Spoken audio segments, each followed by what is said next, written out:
Du côté de Lyon, l'expo Antarctica, programmée au musée des Confluences, s'achèvera le 14 avril prochain. L'exposition immersive vous plonge dans l'univers de Luc Jacquet, réalisateur de la célèbre Marche de l'Empereur, au cours de son expédition polaire Antarctica.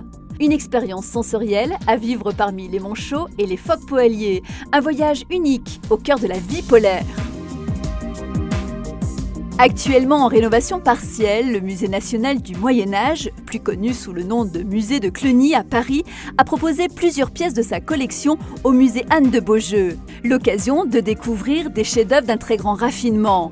Peintures, sculptures, manuscrits, tapisseries, mobilier, orfèvrerie sont à découvrir jusqu'au 17 septembre.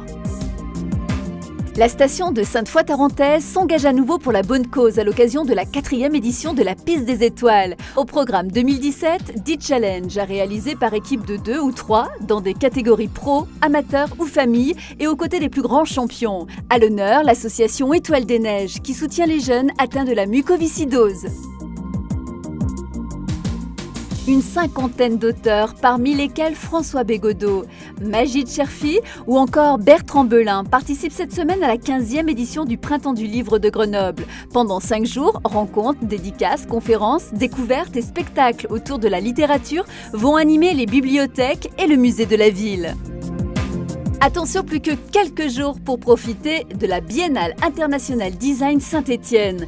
Que sera l'entreprise du futur? Quels seront les métiers et les savoir-faire de demain? D'autres formes d'organisation sont-elles possibles au travail? C'est à toutes ces questions et à bien d'autres que la Biennale essaie de répondre cette année, avec aussi des expos et de nombreux événements organisés partout dans la ville et en métropole de Saint-Étienne.